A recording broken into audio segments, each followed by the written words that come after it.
So, situation here. One timeout apiece for both squads. 15 seconds left in the game in overtime. Kendall Hargrove with the sideline inbound. And we're underway with Blunt at the top of the key.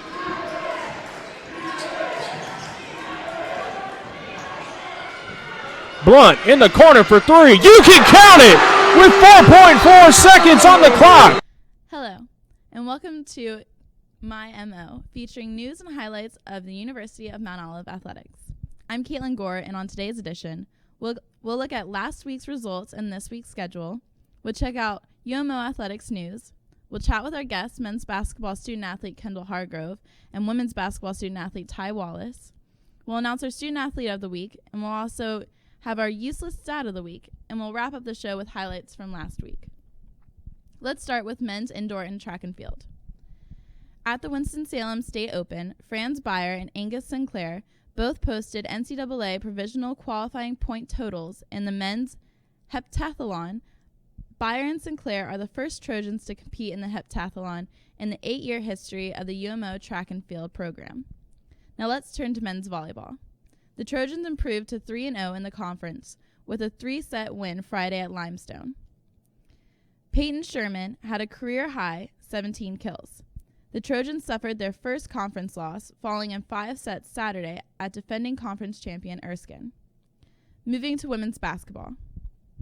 Mount Olive posted a 2-1 record last week.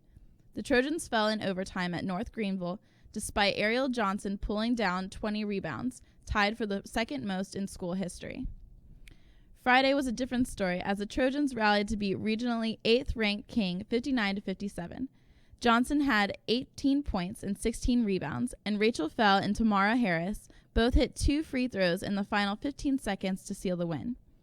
Saturday, Mount Olive got off at the fast start against Lees McRae and never looked back, winning 80-38. Jakara White played only the last 6 minutes of the game and finished with 10 points. Finally, a look at men's basketball. The Trojans moved up to number 16 in last week's top 25 national poll and might be moving up again this week after winning all 3 of its games last week. The Trojans opened the week with a 74-67 win at North Greenville, then came home for the much-anticipated blackout night and a rematch against King. After falling at King on a national television earlier in the month, Mount Olive exacted some revenge with a hard-fought 87-78 victory.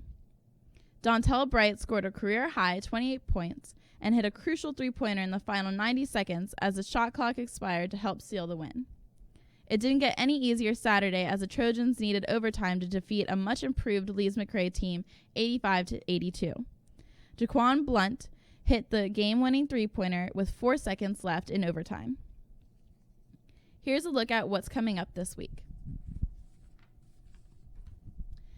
The men's and women's basketball teams will both be on the road this week, Wednesday evening at Limestone and Saturday afternoon at Erskine.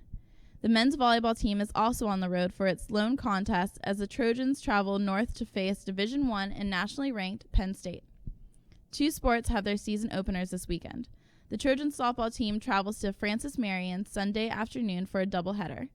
And Trojan head baseball coach Carl Lancaster's quest for 1,000 begins this weekend with a 2-game series against Lander, Saturday and Sunday at Scarborough Field.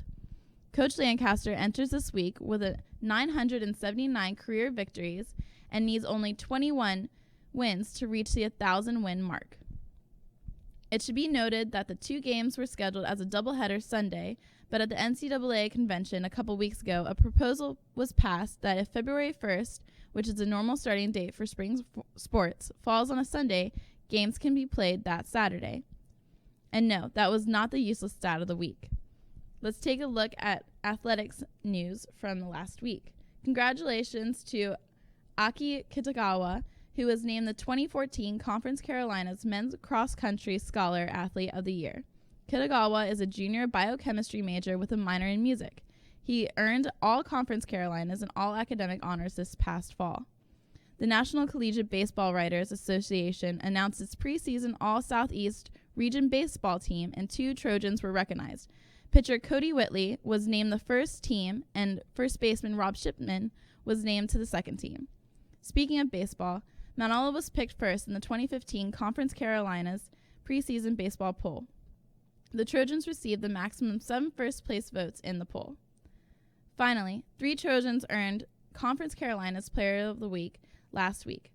Ariel Johnson won for women's basketball, Nick Grano won for men's track and field, and Kenesha Jones won for women's track and field. Now for Student Athlete of the Week, Jordan McCain. Jordan McCain averaged 19.3 points per game last week, including a 23-point performance against Lees McRae.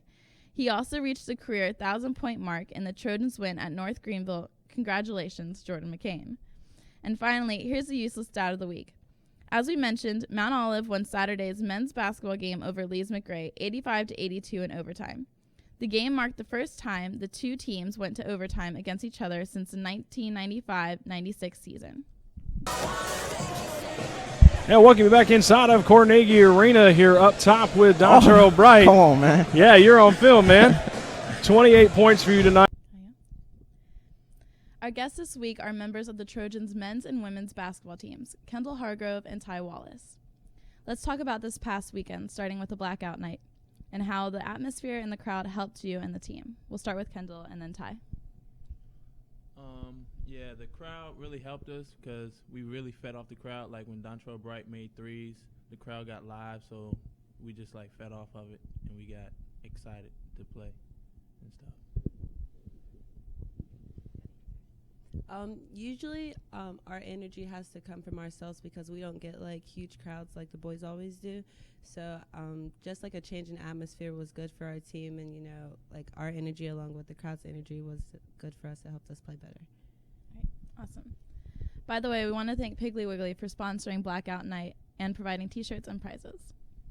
Kendall, after Friday's win over King, the Trojans had a battle with Lees McRae Saturday before finally winning in overtime. Was it tough to come right back the next day after playing a tough game against King? I would say it wasn't tough because we had a little break, but it was because we were feeling sorry for ourselves.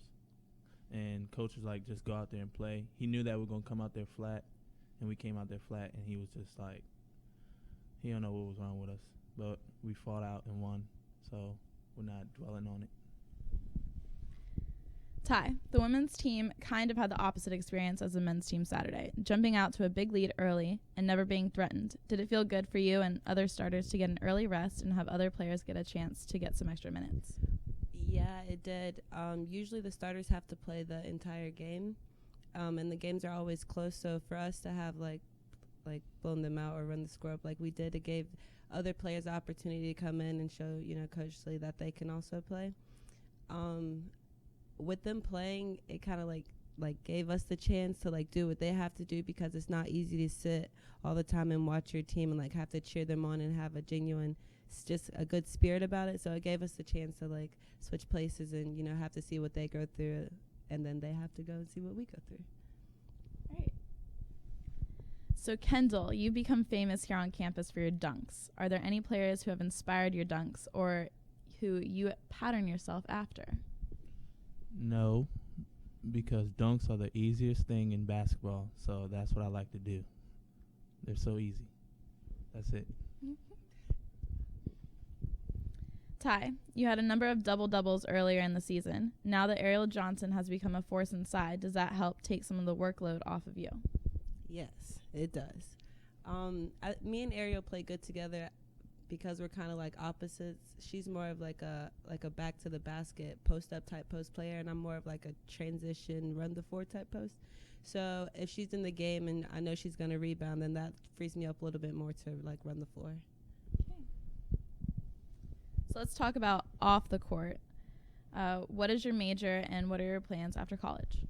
My major is criminal justice, and I plan on continuing basketball. But if that doesn't work out, I'm going to become a federal agent, ATF. I'm a psychology major, sociology minor. After college right now, I'm looking into going into the Air Force. All right. Tell us something about yourself people would be surprised to find out.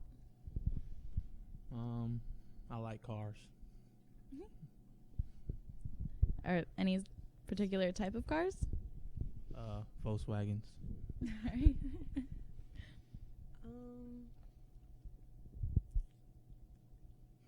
I don't know. I like weird animals, kinda, sorta. I had a pet ferret, and I like pandas. I guess that would be it. All right. What pro player would you like to challenge to a game of horse, and what would be your money shot? I'd like to challenge Kevin Durant, and if he's watching this video, I'll dunk on you, and my money shot will be full court. No, it'll be I'll stand behind the basket, like behind it, and then throw it over the top, and he'll be out every time. I like to challenge Kobe. My money shot would be the granny shot. No, it's my turn. I like to challenge Kobe. Yeah. The granny shot from anywhere. Put your hand down. It's my turn. From anywhere on the court, is good. So. She's gonna beat Kobe because his shoulders messed up. So. All right. And final question: if you could change one rule in basketball, what would it be? Where you can have as many people on the court as you want.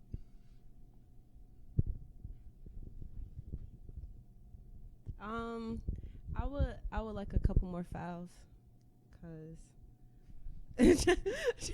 maybe like 6 fouls, 6 or 7, or maybe no fouls at all would be good too.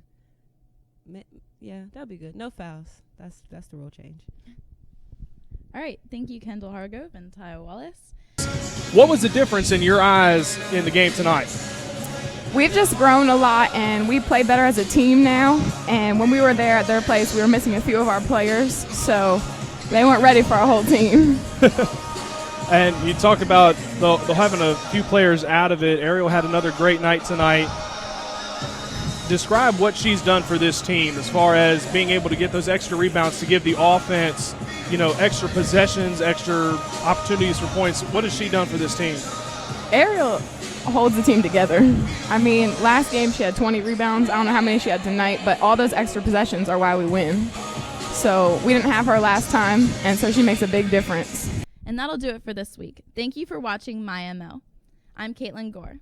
My MO is a presentation of the Trojan Club. For information on joining the Trojan Club, as well as news and highlights of the University of Mount Olive Athletics, go to umotrojans.com. Once in trouble on the double team, finally gets out of it and gives it to Bright. The lob, Kendall Hargrove with the slam, and the crowd goes nuts. Just a Blunt gets it inside to Moore. Moore just barely gets it back to Bright. Swinging around to Shaquan Blunt for 3. Got it! And some beautiful passing by Mount Olive. And clock for the Trojans. 1:45 to go. Bright works out of the double team. Reed all by himself. Gets it to Bright with the shot clock expiring. Count it! 3-pointer for Dontrell Bright with the shot clock hitting 0. Got it to go right before the horn.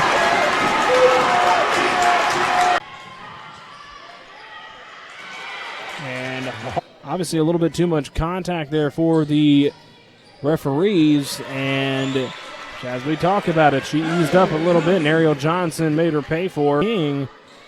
If they've got any shot of trying to keep this one where it is and potentially take the lead, and right there they'll tie the ball game. The 3-pointer from far as every now and again she'll launch one up, and most of the time they will fall, and she'll get the steal. See if she takes it all the way. The spin, the up and in, and Mount Olive has the lead. So Mount Olive back on their side under 18. And Johnson will kick it back out to Tamara Harris. Shot clock winding down, and Tamara Harris will hit the 3. She'll take it herself, kicks it back out to Ty Wallace. And over to Stiles from the wing, will not go. Wallace gets the rebound and the putback. And Feld tries to get the strip away. Casey, can't blame her for that one. That was kind of a tough pass inside. And Mount Olive gets the easy takeaway. And Wallace collide, and Feld just able to keep it across the half-court line on the other side. Tamara Harris with the spin around, got it off the glass. Fresh 30 for the Trojans. And Bowie with a three-pointer. Abby Griffin from the corner. Wing won't go. Kiara Jones with the rebound. And she'll take it herself, won't go. Jakara White with the rebound and the putback. By Sean Denton. And the lot pass will get intercepted on the back end by Jordan McCain. Kendall Hargrove up and down with the slam. And Hargrove he'll break out of it. Hargrove, lob pass to McCain. Reverse layup, and we will have a goaltending call as the entire Trojan bench was up in arms, and the lost it out of bounds. He'll go inside and to the deck. It's a scramble underneath. Jaquan Blunt ends up with it. In transition, he'll dish it off to McCain. Count the bucket and the foul.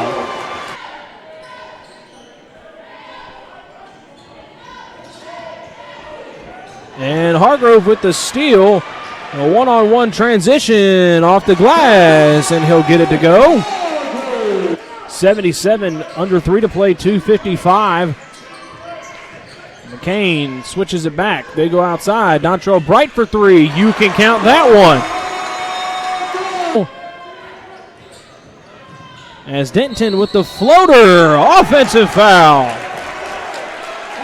Moore will drive the paint. Floater won't go. As he tried to get the rebound, Hargrove strips it out. Ends up in the hands of Dante Falls. And an offensive foul is called on Jacquees Moore as he lowered the shoulder. So, situation here. One timeout apiece for both squads. 15 seconds left in the game in overtime. Kendall Hargrove with the sideline inbound. And we're underway with Blunt at the top of the key.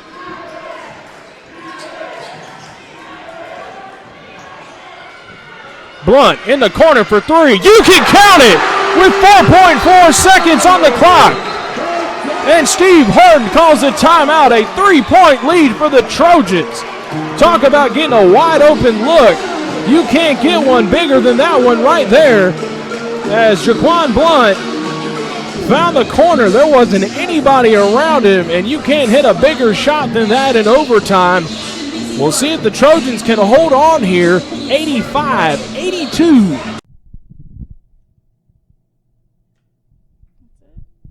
Should I do that one thing over again? Where is it? Yeah. Would you be able to like cut that and put it in there?